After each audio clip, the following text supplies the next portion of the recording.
a lot more power, crazy power, 2500 watts. It's gonna be a subwoofer that I haven't worked with. It's called Automobiles. Possibly they're very good for what I heard from other colleagues. So I'm very excited to see how they perform. And in there. Well, the client has already three. He would like to use the three of them, but in my opinion, for what I see and understand when it comes to volume, two should be plenty.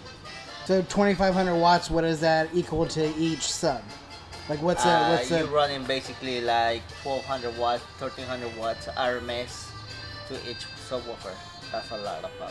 what does that compare to like a regular install, like a regular subsystem? Well, to compare it, kind of like the flat subwoofer. That is the 12TW5 from Gel Audio. Is 400 watts RMS. In fact, 300, 400 watts RMS when it's very efficient is very good power, and it can be very loud as long as enclosure is built properly. So with this one being as loud with as much power, how are you going to build the box to be appropriate for that much power? Well, supposedly these woofers they can work in a small environment, so that's gonna help. Plus, I'm gonna get all the correct measurements so we can create the box with a good enough airspace. We're gonna try to do it on. We're gonna try to do a porter, so that way we can get it playing really low. And are you going to upgrade the other speakers in there too, or is it just No, we're leaving that for now. We're gonna do other stuff. Possibly we're gonna do lights, off-road lighting. But for this is gonna be a good start. It'll be very cool. With lights on the side, possibly on the front too. We will see. Main thing is to get the proper airspace. So explain airspace to me. Airspace. So basically what the speaker needs in order to perform is like an environment that you create for that speaker, and that speaker is made for to perform in that specific environment, and whenever you alterate the space, it can happen multiple things. The main one it cannot is possibly that it doesn't have the same results that is meant to be, and the other one is that if you do it properly and you take the right measurement, you can get every single decibel out of the subwoofer, out of the speaker. So what measurements are you taking? So we're gonna go into the website and we're gonna see the movement on the coil, the movement on the cone, the displacement on the speaker, and other factors that are tricky to explain. Are you going to do door dampening too, or just the box? Just the box for now. Box, I think that's gonna be a good start. We're gonna get it rocking and playing really loud.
So these woofers, they require a lot of power. I mean, they can handle a lot of power. They can handle up to 2,000 watts RMS. The reason that we're doing 2 and not 3 is just because there's not enough space for 3 of them. We can absolutely shove even up to 4 if we want to, but there's no reason.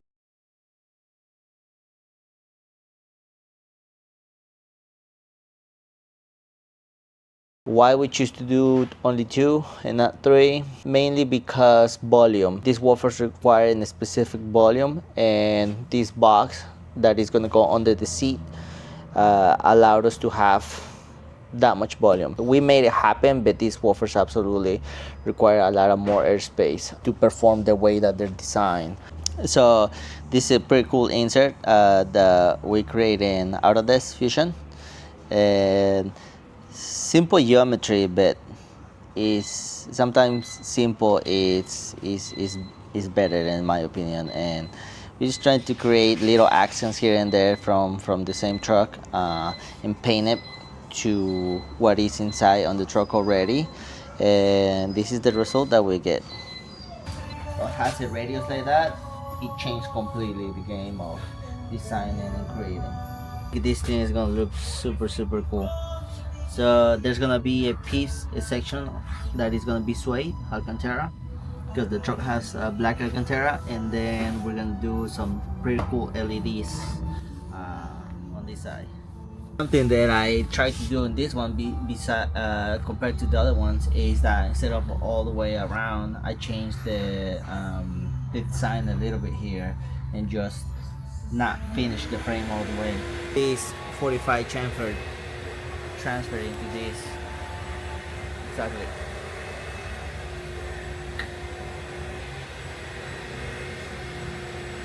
We ended up creating a bracket that it can hold here in the back, and then on top we just weld a piece of aluminum. Love how this thing is just so strong. It will prevent rattles. All the heat is going to be dispersed. There's many benefits of doing an aluminum bracket. This is a Platinum F-250 Super Duty, and as you can tell, it doesn't come with the upfitted switches that a lot of trucks have. This one doesn't, but we find a solution. So this is the cubby space that comes from factory, that we're going to be removed, and that's gonna allow us to put this thing just like that. It's gonna be bolted in place. It's gonna allow us to put up to 8 switches from Switch Pro.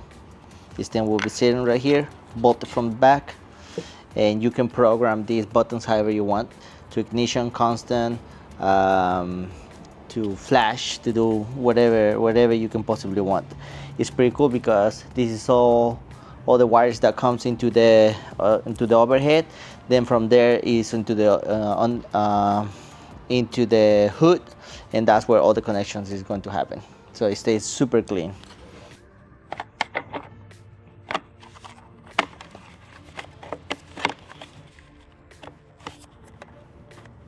It almost click there. It's kind of like that.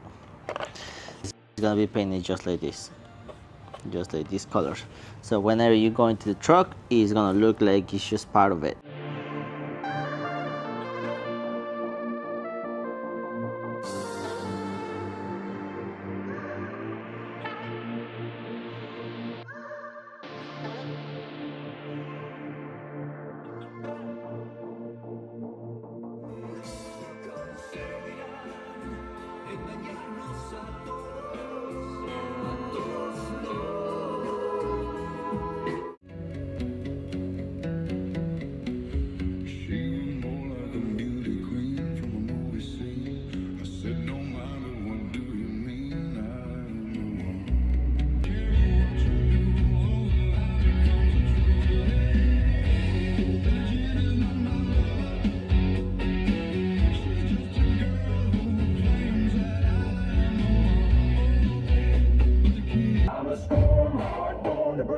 roaring wild in heaven's way, torn and tattered, still I ride with the thunder by my side. Storm heart never tame, whispers rain and curses flame.